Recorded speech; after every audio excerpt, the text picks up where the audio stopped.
നമുക്ക് വേദയുടെയും വിക്രത്തിന്റെയും നാളത്തെ നല്ലൊരു കഥ കേട്ടാലോ? അതിനുമ്പ് ഒരു കാര്യം പറഞ്ഞിട്ടെ, ഇന്ന് വേദയുടെയും വിക്രത്തിന്റെ കഥയൊന്നും ചാനലിനകത്ത് അപ്ലോഡ് ചെയ്യാൻ പറ്റിയിട്ടുണ്ടായിരുന്നില്ല കേട്ടോ. അപ്പൊ എന്തായാലും നാളെ മുതൽ കൃത്യസമയത്ത് തന്നെ കഥയൊക്കെ ചാനലിനകത്ത് അപ്ലോഡ് ചെയ്യാവേ. അങ്ങനെ നാളത്തെ കഥയിൽ നമ്മൾ കാണുന്ന ഒടുവില് ശ്രീകാന്തിനെ കാണാനായിട്ട് ചന്ദ്രശേഖരൻ അങ്ങോട്ട് വരുവാണ്, വർഷയുടെ അച്ഛൻ. പിന്നീട് ശ്രീകാന്തിനെ പിടിച്ച് ചോദ്യം ചെയ്യുവാണ്. ശ്രീകാന്ത് വലിയ കള്ളത്തരൊക്കെയാ പറഞ്ഞിരുന്നേ, തനിക്ക് ഇപ്പൊ വർഷമായിട്ട് മാത്രമേ അടുപ്പുള്ളൂ, അല്ലാതെ വേറൊരു പെൺകുട്ടിയായിട്ട് യാതൊരു ബന്ധമില്ലെന്നൊക്കെ കള്ളത്തരം പറഞ്ഞായിരുന്നു. പക്ഷെ ചന്ദ്രശേഖരൻ അതൊക്കെ കണ്ടുപിടിച്ചിട്ടുള്ള വരവാണ്. അങ്ങനെ അവനെ എടുത്തിട്ട് കുടയുന്ന സമയത്താണ് ശങ്കരനാരായണൻ അങ്ങോട്ടേക്ക് വരുന്നേ. ശങ്കരനാരായണൻ കണ്ടു കഴിഞ്ഞപ്പത്തിന് ശ്രീകാന്ത് ഒന്നും ഞെട്ടി. ദൈവമേ, അച്ഛൻ ഇറങ്ങി വരുന്നേ, ഇനിയിപ്പം അങ്കിൾ എന്തെങ്കിലുമൊക്കെ പറയുമോ? പെട്ടെന്ന് ചന്ദ്രശേഖരനോട് പറഞ്ഞു, അങ്കിളെ ദൈവത്തെ ഓർത്ത് അങ്കിള് അച്ഛനോടൊന്നും പറയരുത്, അച്ഛൻ അറിഞ്ഞു കഴിഞ്ഞിട്ടുണ്ടെങ്കിൽ വലിയ പ്രശ്നവും. ചന്ദ്രശേഖരൻ പറഞ്ഞു, അറിയിട്ടടാന്ന് പറയണം. ശ്രീകാന്തിന് ഭയങ്കര പേടിയായിപ്പോയി. ആ സമയം ശങ്കരനാരായണൻ വന്നിട്ട് ചോദിച്ചു, ആ ഇതാര്? ചന്ദ്രശേഖരനോ? എന്താ പതിവില്ലാതെ ഈ വഴിയൊക്കെ? അത് പിന്നെ വരേണ്ട കാര്യം വന്നിട്ടുണ്ടെങ്കിൽ വരാതിരിക്കാൻ പറ്റുമോ ശങ്കരേട്ടാന്ന് ചോദിക്കുക. അല്ല എന്താ വർഷയും കുഞ്ഞും കൂടെ വന്നില്ലല്ലോ ഇതുവരെയായിട്ടും, അവൻ്റെ ഇങ്ങോട്ടേക്ക് വരാത്തേ? ഇനിയിപ്പോൾ അവിടെ സ്ഥിരതാമസം ആക്കിയോന്നൊക്കെ ചോദിച്ചു. അതൊന്നും പറയാതിരിക്കുന്ന ഭേദം. എന്താ ചന്ദ്രശേഖരൻ അങ്ങനെ പറഞ്ഞേ? അത് പിന്നെ ശ്രീകാന്ത് ഇപ്പം ഇങ്ങോട്ട് വിടണ്ടെന്നാ പറയണേ. ശ്രീകാന്ത് വിടണ്ടെന്നോ? അത് കേട്ടപ്പോൾ ശ്രീകാന്ത് ഒന്ന് ഞെട്ടി. അപ്പോഴേക്ക് ശ്രീകാന്ത് പറഞ്ഞു, അത് പിന്നെ അച്ഛാ, വർഷ പറയുന്നത് കുറച്ച് ദിവസം കൂടെ അവൾ അവിടെ നിൽക്കട്ടെ എന്നാ. അതുകൊണ്ട് പിന്നെ ഞാൻ കൂടുതലായിട്ട് നിർബന്ധിക്കാൻ പോയില്ല, അവളോട് അവിടെ നിന്നോളാൻ പറഞ്ഞു. പക്ഷെ ശ്രീകാന്തിന്റെ മുഖത്തെ പതർച്ചയും കാര്യങ്ങളൊക്കെ പെട്ടെന്ന് തന്നെ ശങ്കരനാരായണൻ മനസ്സിലായി, എന്തോ ഒരു കള്ളത്തരങ്ങളുള്ള പോലെ. പിന്നീട് ശങ്കരനാരായണൻ ചോദിച്ചു, എന്താടാ നിന്റെ മുഖമൊക്കെ എന്താ വല്ലായിരിക്കണേ? വല്ല പ്രശ്നമുണ്ടോ? ഇനി കമ്പനി വല്ല പ്രശ്നമുണ്ടോ? ഒന്നുമില്ല, ഞങ്ങൾ ചെറുതായിട്ട് കമ്പനി കാര്യങ്ങളൊക്കെ സംസാരിച്ചുകൊണ്ടിരിക്കുമായിരുന്നു ഞാനും അങ്കിളുമായിട്ട്. ഓ അങ്ങനെയാണല്ലേ, എന്നാ ശരി ആയിക്കോ എന്നൊക്കെ പറഞ്ഞിട്ട് ശങ്കരനാരായണൻ അങ്ങോട്ടേക്ക് പോയി. ആ സമയത്ത് ചന്ദ്രശേഖരൻ ശ്രീകാന്തിൻ്റെ അടുത്ത് വന്നിട്ട് പറഞ്ഞു, തൽക്കാലത്തേക്ക് നീ രക്ഷപ്പെട്ടെന്ന് കൂട്ടിക്കോ, പക്ഷെ എപ്പോഴും ഇങ്ങനെ രക്ഷപ്പെടലുണ്ടാകത്തില്ല. ഇനി നിന്റെ കാമുകയായിട്ട് നീ കണ്ടെന്നെങ്ങാനും അറിഞ്ഞു കഴിഞ്ഞിട്ടുണ്ടല്ലോ, വർഷയോട് കാര്യങ്ങളൊക്കെ ഞാൻ പറയും. അത് മാത്രമല്ല, അതോടുകൂടി വർഷയുമായിട്ടുള്ള നിന്റെ ബന്ധം അവസാനിക്കും. നീ വീട്ടിൽ നിന്ന് പുറത്തായിരിക്കും ശ്രീകാന്തേ. നീ കരുതാത്ത മറ്റൊരു മുഖം കൂടി എനിക്കുണ്ട്, എന്നെ കൊണ്ടത് ചെയ്യിക്കരുതെന്നൊക്കെ പറഞ്ഞിട്ട് ചന്ദ്രശേഖരൻ അങ്ങോട്ട് ഇറങ്ങിപ്പോയി. ആ സമയത്ത് ശങ്കരനാരായണൻ മനസ്സിലോർത്തു, ശ്രീകാന്തിന്റെ മുഖത്ത് എന്തോ ഒരു പതർച്ച.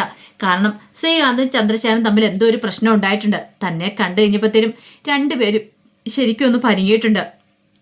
എന്തൊക്കെയോ താൻ അറിയാതെ ശ്രീകാന്ത് ചെയ്തു കൂട്ടുന്നുണ്ട് എന്നൊരു ചിന്ത ശങ്കരനാരായണന്റെ മനസ്സിലുണ്ടായി. ഇതെങ്ങനെ വെറുതെ വിട്ടിട്ട് കാര്യമില്ല, അവനെ നിലയ്ക്ക് നിർത്താൻ മാക്സിമം നോക്കിയ ശ്രീകാന്തിനെ നടന്നിട്ടില്ല. നടന്നില്ലെങ്കിൽ ഇനി ചില വഴികളൊക്കെ ഉണ്ട് എന്ന് ശങ്കരനാരായണൻ മനസ്സിൽ കരുതി.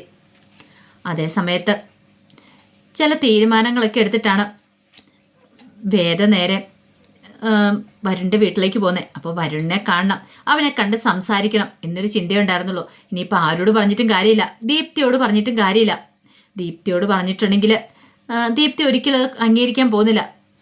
അല്ലെങ്കിലും വരുണുമായിട്ട് യാതൊരു ബന്ധവും പാടില്ലെന്ന് അവളോട് താൻ പറഞ്ഞ, പക്ഷെ അവൾ ഇപ്പോഴും ആ ബന്ധം തുടരുന്നുണ്ട്. അങ്ങനെയാണെങ്കിൽ അവൻ്റെ വീട്ടിൽ പോയി അവനോട് തന്നെ സംസാരിക്കണം, അവൻ്റെ ഉദ്ദേശം എന്താണെന്ന് അറിയണം. അങ്ങനെയൊന്ന് കോടതിയിൽ നിന്ന് വേദ നേരത്തെ ഇറങ്ങിയിട്ട് വാസവൻ്റെ വീട്ടിലേക്ക് ചെല്ലുവാണ്. അപ്പോൾ വേദ ഇതിനു മുമ്പ് വിക്രത്തോടൊപ്പം വന്നിട്ടുള്ളതുകൊണ്ട് വേദയ്ക്ക് വീടും അറിയാം, വാസവൻ്റെ വീട്ടിൽ വാസവൻ്റെ ഇപ്പോഴത്തെ ഭാര്യയെ മകളെയൊക്കെ അറിയുകയും ചെയ്യാം. അങ്ങനെ വേദ അങ്ങോട്ട് വന്നു കഴിഞ്ഞപ്പോഴത്തേനും വാസവൻ്റെ ഭാര്യ ഇങ്ങോട്ട് ഇറങ്ങിച്ചെന്നു. ആ മോളോ കയറി വാ, എന്താ ഭയങ്കര സർപ്രൈസ് ആയിരിക്കുന്നല്ലോ എന്നൊക്കെ പറഞ്ഞു. അത് പിന്നെ ആൻറ്റി ഞാൻ ഇല്ലവിടെ പോയപ്പോഴേ ഒന്ന് കയറിയതാ.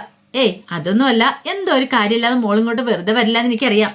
പിന്നീട് അവരുടെ വിശേഷങ്ങളൊക്കെ തിരക്കുവാണ്. അതിനുശേഷം വേദിയോട് എന്താ മോളെന്താ പതിവില്ലാതെ ഇങ്ങോട്ട് ഇറങ്ങിയത്? അത് വരുൺ ഇവിടെ ഇല്ല ആൻറ്റീന്ന് ചോദിക്കാം. അവൻ പുറത്ത് പോയിരിക്കുക എന്ന് പറയണം. അല്ല ഇപ്പം തന്നെ വരുമോ? ചിലപ്പോൾ ഇപ്പം തന്നെ വരുമായിരിക്കും എന്ന് പറയണേ. ഇപ്പം വരുണിന് എങ്ങനെയുണ്ട്? ഇപ്പം അവൻ ആൾ ഓക്കെയാണ്, പഴയതുപോലെ അവന് പ്രശ്നങ്ങളൊന്നും ഇല്ല, എല്ലാം ഓക്കെ ആയി വന്നു, മുറിവുകളെല്ലാം കഴിഞ്ഞ് ആൾ ഉഷാറായെന്ന് പറയണം. അല്ല എന്താ മോളെ, എന്തെങ്കിലും പ്രശ്നം വീണ്ടും അവൻ ഉണ്ടാക്കിയോ? നിങ്ങൾ ഉപദ്രവിക്കാൻ പറ്റുമോ വന്നോ? അതൊക്കെയാണ് ആ അമ്മയ്ക്ക് ഭയങ്കര ടെൻഷൻ. കാരണം രണ്ടാനമ്മയാണെങ്കിൽ സ്വന്തം മോനെ പോലെ അവനെ കണ്ടുകൊണ്ടിരുന്നേ.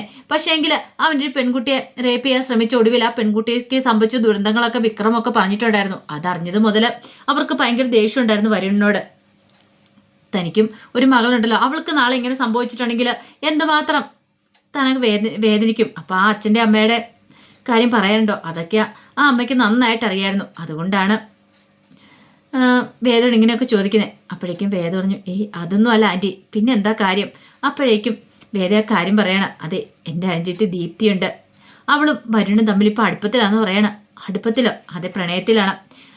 വരുണില്ലാതെ അവൾക്കൊരു ജീവിതമില്ലെന്നും പറഞ്ഞുകൊണ്ടാ അവളിരിക്കുന്നത്. ശരിക്കും പറഞ്ഞാൽ വരുണ് എന്നെയും വിക്രത്തിനെ നശിപ്പിക്കാൻ വേണ്ടിയിട്ട്, അല്ലെങ്കിൽ ഞങ്ങളോടുള്ള പ്രതികാരം ചെയ്യാൻ വേണ്ടിയിട്ടാണ് അവളെ കരുവാക്കിയിരിക്കുന്നു തോന്നേ. ഞങ്ങൾ പറഞ്ഞിട്ടൊന്നും അവൾ അനുസരിക്കുന്നില്ല. അങ്ങനെയാണെങ്കിൽ വരുണിനോടൊന്ന് കാര്യങ്ങളൊക്കെ പറഞ്ഞ് മനസ്സിലാക്കാമെന്ന് ഓർത്തായിരിക്കുന്നത്.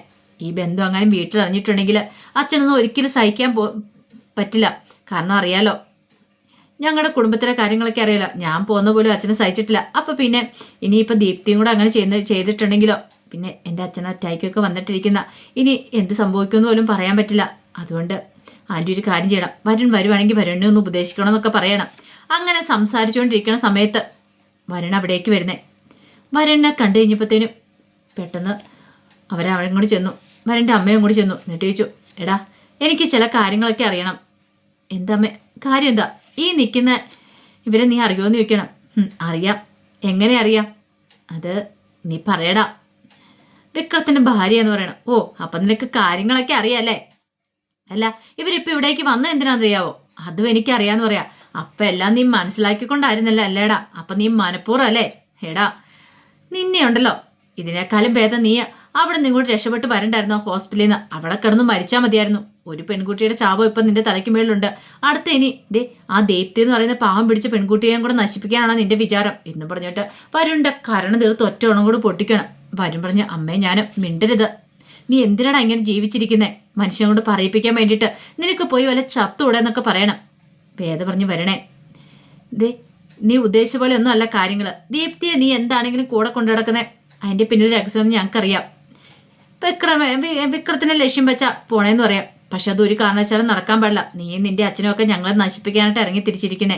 അത് അപകടത്തിലേ ചെന്ന് കലാശിക്കുള്ളൂ. അറിയാലോ, വിക്രം ഒന്നും മനസ്സ് വിചാരിക്കുവാണെങ്കിൽ ഇനി മുമ്പേ നിനക്ക് പറ്റിയതൊന്നും അല്ല. ഇനിയിപ്പം നിന്റെ ജീവൻ വേണം വിക്രം എടുത്ത് കളഞ്ഞെന്നിരിക്കും. എനിക്ക് വേണ്ടിയിട്ട് ഞാനൊരു വാക്ക് പറഞ്ഞാൽ മതി. പക്ഷെ ഞാനത് പറയാത്ത എന്താണെന്നറിയാവോ?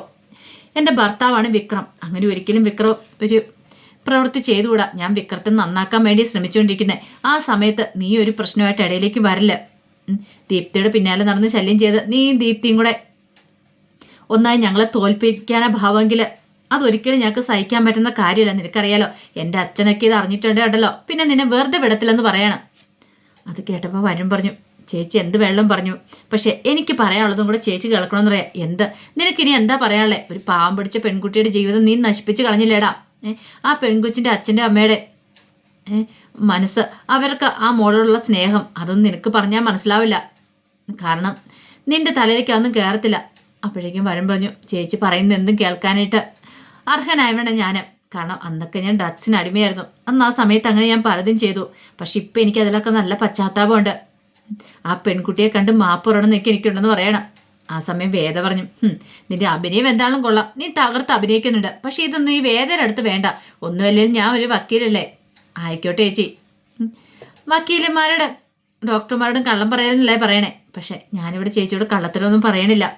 ചേച്ചി പറഞ്ഞില്ലേ ചേച്ചിയുടെ അനുജത്തിന് പിന്നാലെ നടക്കരുതെന്ന്. ശരിക്കും പറഞ്ഞാൽ എനിക്ക് അവളെ വിവാഹം കഴിക്കാൻ താല്പര്യമുണ്ട്. എനിക്ക് അവളോട് ഇഷ്ടമുണ്ട് താനും. പക്ഷെ ഒരു കാര്യമുണ്ട് എന്ന് പറഞ്ഞിട്ട് നിർത്തുവാണ്. എന്താടാ നീ എന്താ ഒരു കാര്യം എന്ന് പറഞ്ഞ് എന്ന് ചോദിച്ചുകൊണ്ട് വീണ്ടും അവൻ്റെ അടുത്തേക്ക് അവൻ്റെ അമ്മ വരുവാണ്. ആ സമയം വരും പറഞ്ഞു, അമ്മേ ഞാനിപ്പോൾ ഈ പറഞ്ഞുകൊണ്ടിരിക്കുന്ന കാര്യങ്ങളൊക്കെ സത്യമാണ്. എനിക്ക് ദീപ്തിയെ ഇഷ്ടമാണ്. എനിക്ക് അവളെ കല്യാണം കഴിക്കാൻ പറ്റിയില്ലെങ്കിൽ ഞാൻ പിന്നെ ജീവിച്ചിരിക്കില്ല, മരിക്കത്തുള്ളൂ. അത് കേട്ട് കഴിഞ്ഞപ്പം വേദിച്ചു. മരിക്കത്തോളന്നോ? അതെ, എന്നെ ജീവിതത്തിലേക്ക് കൈപിടിച്ച് കൊണ്ടുവന്ന അവളാണ്. ഞാൻ ശരിക്കും മരിക്കണം എന്ന് ഓർത്തിരുന്നൊരു വ്യക്തിയാണ്. ജീവിക്കണം എന്നൊരു ചിന്ത വന്നത് പോലും അവളെ കണ്ടതിന് ശേഷം മാത്രമാണ്. അല്ലായിരുന്നെങ്കിൽ ഞാൻ പണ്ടേ തകർന്നു പോകാനും ഇപ്പം ഞാൻ ഭൂമിക്ക് മീതെ കാണത്തില്ലായിരുന്നു. പിന്നെ ദീപ്തി ആദ്യമായിട്ട് കണ്ടത് പരിചയപ്പെട്ട പോലുള്ള കാര്യങ്ങളെല്ലാം പറയുവാണ്. ഇനിയിപ്പം ചേച്ചിക്കൊക്കെ അതിൻ്റെ സമ്മതമല്ലെങ്കിൽ ഞാനൊരു കാര്യം ചെയ്യാം, ഞാൻ ദീപ്തിയോട് കാര്യങ്ങളൊക്കെ പറഞ്ഞ് മനസ്സിലാക്കാം. നിങ്ങൾക്ക് വേണ്ടിയിട്ട് എന്തും ചെയ്യാൻ എനിക്ക് സമ്മതമാണ്. അതും പറഞ്ഞിട്ട് വരണം അങ്ങോട്ടേക്ക് പോയി. വേദയ്ക്കൊന്നും വിശ്വസിക്കാൻ പറ്റില്ല. ഇവൻ പറഞ്ഞ് സത്യമാണോ പറയുന്നത് കേട്ടിട്ട് സത്യമാണെന്ന് തോന്നുന്നുണ്ട് എന്നൊരു ചിന്തയൊക്കെയായിരുന്നു വേദയുടെ മനസ്സിൽ. പിന്നീട് വരുൺ ദീപ്തിയെ കാണാനായിട്ട് ചെല്ലുവാണ്. അങ്ങനെ ദീപ്തിയെ കണ്ട് കാര്യങ്ങൾ പറയണം. നമ്മൾ നമ്മളുടെ ബന്ധം മുന്നോട്ട് പോയിട്ടുണ്ടെങ്കിൽ നിന്റെ വീട്ടുകാർക്ക് ഒരിക്കലും അതിന് സമ്മതമായിരിക്കില്ല. അതുകൊണ്ടൊരു കാര്യം ഞാൻ പറയാം, നമുക്കിത് ഇവിടെ വെച്ച് തന്നെ സ്റ്റോപ്പ് ചെയ്യാമെന്ന് പറയണം. ദീപ്തിക്ക് ഭയങ്കര വിഷമമായിപ്പോയി. ദീപ്തി പറഞ്ഞു, അപ്പോൾ വരുൺ എന്നെ അങ്ങനെയാണോ കണ്ടിരിക്കുന്നത്? ഞാൻ പറഞ്ഞല്ലോ ദീപ്തി, എനിക്ക് വേറെ നിവൃത്തിയില്ലാത്തതുകൊണ്ടാ. വെറുതെ മറ്റുള്ളവരെ നമ്മളിനി വേദനിപ്പിക്കുന്ന അർത്ഥമില്ല എന്നൊക്കെ പറയണം. അത് കേട്ടപ്പോൾ ദീപ്തി പറഞ്ഞു, ഒരു കാര്യം ഞാൻ പറയാം, എൻ്റെ മനസ്സിൽ ഒരേ ഒരാൾ ഇന്നുവരെ കടന്നു കൂടിയിട്ടുള്ളൂ, അത് വരുണാണ്. എൻ്റെ ജീവിതത്തിൽ ഒരു പുരുഷനുണ്ടെങ്കിലും അത് വരുണാണ്. വരുണിന് വേണേൽ എന്ത് തീരുമാനം വേണോ എടുക്കാം. പക്ഷെ ഞാനൊരു കാര്യം തീരുമാനിച്ചു കഴിഞ്ഞു, എൻ്റെ ജീവിതം ആരോടൊപ്പം വേണമെന്ന്. വരുണിനോടൊപ്പം ജീവിക്കാൻ പറ്റിയില്ലെങ്കിൽ ഇനിയിപ്പം എനിക്കങ്ങനെ വിവാഹമേ വേണ്ട, ഒരു ജീവിതമേ വേണ്ടെന്ന് കരുതി ഞാൻ ഇരുന്നോളാം. ഇപ്പം കല്യാണം കഴിച്ചില്ലെന്നോർത്ത് പ്രശ്നമൊന്നുമില്ലല്ലോ. അതും പറഞ്ഞൊരു ദീപ്തി അങ്ങോട്ട് പോയി കഴിഞ്ഞപ്പോൾ എന്ത് ചെയ്യണമെന്ന് അറിയില്ലാതെ വരുൺ നിൽക്കുക. അപ്പോൾ അതിൻ്റെ വിശേഷങ്ങളൊക്കെ നമ്മൾ കാണാൻ പോകുന്നത്. ആ വിശേഷങ്ങൾക്കായി നമുക്ക് എല്ലാവർക്കും കാത്തിരിക്കാം കേട്ടോ. ഒരിക്കൽ കൂടി എല്ലാവർക്കും ശുഭരാത്രി നേർന്നുകൊണ്ട് നിർത്തുന്നു. നന്ദി.